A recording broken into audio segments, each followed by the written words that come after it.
Hey, what's up, Swits? Quick note before the video gets started, I'm gonna ramble for a bit before I actually show off the house. If you want to skip straight to the housing highlights, go to this timestamp below. And if you want to skip straight to the housing tour itself, go to this timestamp below. With that out of the way, I'm Old Salty Sean, aka Dalron Telvanni, and I have a confession to make. I absolutely love player housing.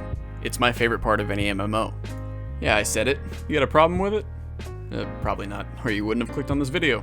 Anyway, when I started the game, I knew I wanted Telgallen to be my forever home. I mean, I kinda soft RP as a Telvanni, so it's mandatory. So I saved up all my crowns for my subscription, and I waited. And waited. And when it did finally come back to the crown store, I was taking a break from ESO. So when I came back to ESO, I had to go back to waiting.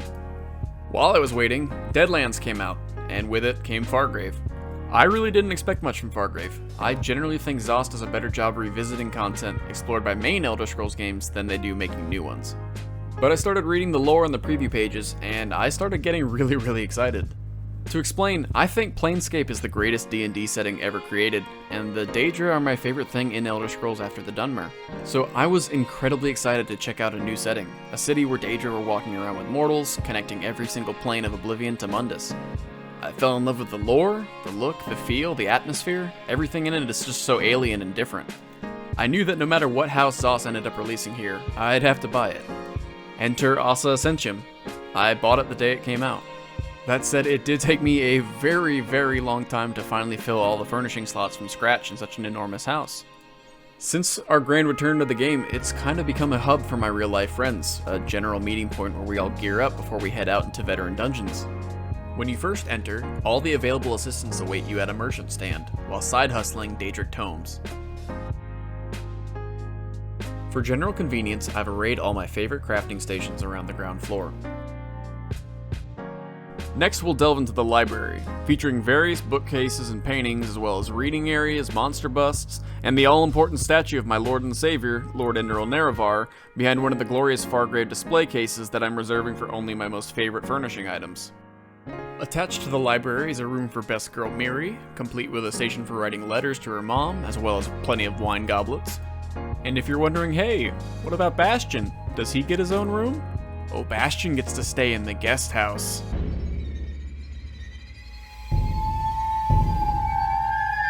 I like places where things have happened, even if they were sad things.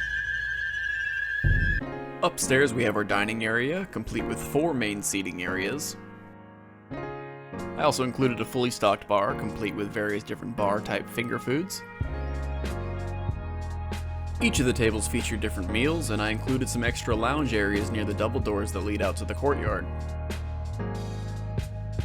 Attached to the dining area is a fully stocked pantry/kitchen. Maybe someday I'll have a chef house guest in here, but for now I've just got Aerox the Mutilator because, well, I think he's pretty neat.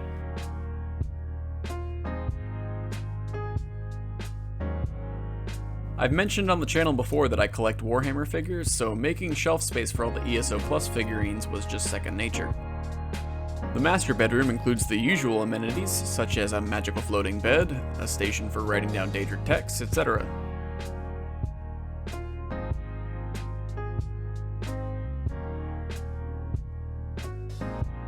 I also decided that I wanted to include the infamous Hlalu bathtub. For those of you who might be wondering why I have an observer placed so close to it, well, I make him watch.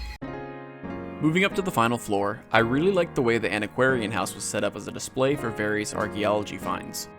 I really enjoy the antiquity system, so I set up the last room to serve a dual-purpose treasure room/artifact gallery.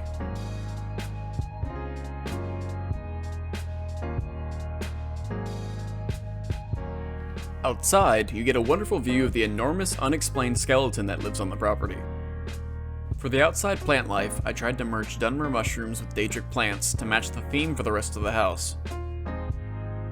Beneath the guard tower, I set up a shrine for Mommy Azura. I hate that so much. We're not using that. Hopefully one day the Crown Store brings back the giant statue with the moon and star obelisks, but for now this is gonna have to do. As for the actual guard tower itself, I wasn't really sure what to do with it. Maybe someday I'll have a house guest in here, but for now I'm fine letting Mitch use it as his temporary house.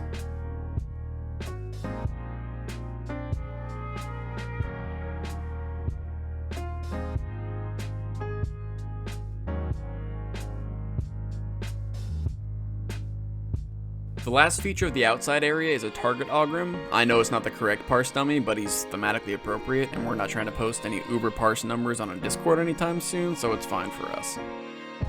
And that's pretty much everything. Thank you so much for watching this far, and enjoy the tour!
Stand up.